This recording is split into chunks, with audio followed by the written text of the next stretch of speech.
కాంగ్రెస్ అగ్రనేత రాహుల్ గాంధీ ఇబ్బందుల్లో పడ్డారు. అలహాబాద్ హైకోర్టులో ఆయనకు చుక్కెదురైంది.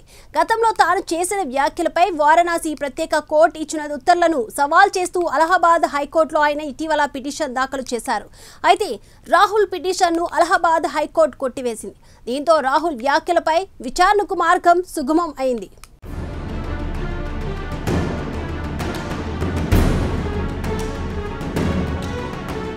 కాంగ్రెస్ అగ్రనేత రాహుల్ గాంధీ కొన్నిసార్లు కోరి వివాదాలు కొని తెచ్చుకుంటారు. ఒక రాజకీయ పార్టీ నాయకుడిగా దేశం ఎదుర్కొంటున్న అనేక సమస్యలపై ఆయన స్పందిస్తూ ఉంటారు. కొన్నిసార్లు సదరు సమస్యలకు కేంద్ర ప్రభుత్వం లేదా రాష్ట్ర ప్రభుత్వం కారణమంటూ విమర్శలు కూడా చేస్తూ ఉంటారు. అయితే ఒక్కోసారి ఈ విమర్శలు శృతిమించుతూ ఉంటాయి. అది వేరే విషయం. అయితే నిర్మాణాత్మక విమర్శల్ని ఎవరూ తప్పుపట్టరు. అలా కాకుండా వ్యక్తుల్ని లక్ష్యంగా చేసుకుని విమర్శలు చేస్తేనే ఇబ్బందులు ఎదురవుతాయి.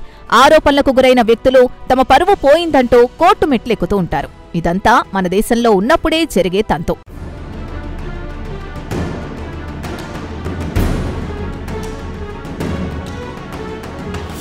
అయితే విదేశాలకు వెళ్లినప్పుడు ఎవరైనా కొంత సంయమనం పాటించాల్సి ఉంటుంది. మరీ ముఖ్యంగా రాజకీయ నాయకులు జాగ్రత్తగా ఉండాలి. ఏ సమస్య మీద మాట్లాడినా ఆచితూచి స్పందించాల్సి ఉంటుంది.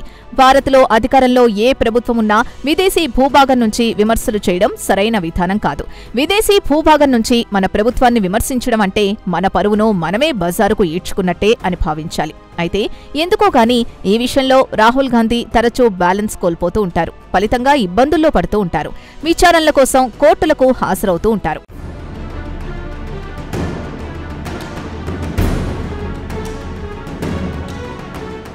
ఇక విషయానికొస్తే కిందటేడాది కాంగ్రెస్ అగ్రనేత రాహుల్ గాంధీ అమెరికా వెళ్లారు. కాగా అమెరికా పర్యటనలో భాగంగా వర్జీనియా ప్రాంతాన్ని ఆయన సందర్శించారు. ఈ నేపథ్యంలో వర్జీనియాలోని భారతీయ సంతతికి చెందిన అనేక మంది ఒక ప్రత్యేక కార్యక్రమాన్ని ఏర్పాటు చేశారు. ఈ కార్యక్రమానికి ప్రత్యేక అతిథిగా రాహుల్ గాంధీని ఆహ్వానించారు. కాగా ఆహ్వానాన్ని మన్నించి సదరు కార్యక్రమానికి రాహుల్ గాంధీ హాజరయ్యారు. అయితే ఈ సందర్భంగా భారత్లోని ఎన్డీఏ ప్రభుత్వం పట్ల ఆయన కొన్ని విమర్శలు చేశారు. ప్రధానంగా ఎన్డీఏ ప్రభుత్వ హయాంలో ప్రజలకు మత స్వేచ్ఛ లేకుండా పోయిందని ఘాటు ఆరోపణలు చేశారు.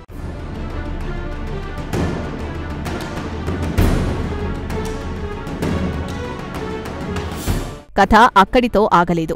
ఈ సందర్భంగా సిక్కుల మత స్వేచ్ఛ గురించి ఒక వ్యక్తి అడిగిన ప్రశ్నకు రాహుల్ గాంధీ బదులిచ్చారు. కేంద్రంలో ఎన్డీఏ సర్కార్ వచ్చాక సిక్కులు కూడా మత స్వేచ్ఛ కోల్పోయారని రాహుల్ ఘాటు ఆరోపణలు చేశారు. అంతేకాదు సిక్కు మతానికి ప్రతీకలుగా నిలిచే తలపాగాలు అలాగే కృపానాలు కూడా సదరు కమ్యూనిటీ వారు ధరించలేకపోతున్నారంటూ ఆయన ఆవేదన వ్యక్తం చేశారు. ఈ సందర్భంగా తన ఎదురుగా కూర్చున్న ఒక సిక్కు యువకుణ్ణి చూపిస్తూ ప్రస్తుతం వీరు స్వేచ్ఛగా గురుద్వారాలకు కూడా వెళ్లలేకపోతున్నారని రాహుల్ పేర్కొన్నారు. అంతేకాదు ఒక్క సిక్కులే కాదు, భారత్లో అన్ని మతాల వారిది ఇదే పరిస్థితి అని ఆయన వాపోయారు. ఈ నేపథ్యంలో ఆయా సామాజిక వర్గాలకు చెందిన వారి మత స్వేచ్ఛ కోసమే కాంగ్రెస్ పార్టీ పోరాటం చేస్తుందన్నారు ఆయన. కాగా ఈ మొత్తం ఎపిసోడ్లో రాహుల్ గాంధీ ప్రవర్తించిన తీరును భారతీయ జనతా పార్టీ తప్పుపట్టింది.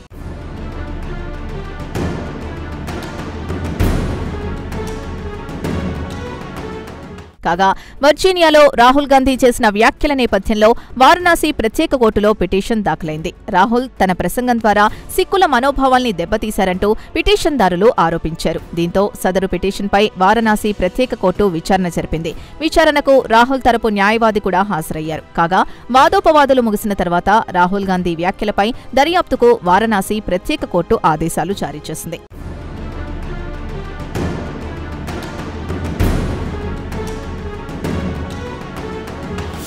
అయితే వారణాసి ప్రత్యేక కోర్టు ఆదేశాల్ని సవాల్ చేయాలని రాహుల్ గాంధీ డిసైడ్ అయ్యారు. దీంతో వారణాసి ప్రత్యేక కోర్టు ఆదేశాల అమలును నిలుపుదల చేయాలని కోరుతూ అలహాబాద్ హైకోర్టులో ఆయన పిటిషన్ దాఖలు చేశారు. కాగా తాజాగా రాహుల్ పిటిషన్పై అలహాబాద్ హైకోర్టు తీర్పిచ్చింది. రాహుల్ గాంధీ పిటిషన్ను కొట్టివేసింది. దీంతో రాహుల్ వ్యాఖ్యలపై విచారణకు రూట్ క్లియర్ అయింది.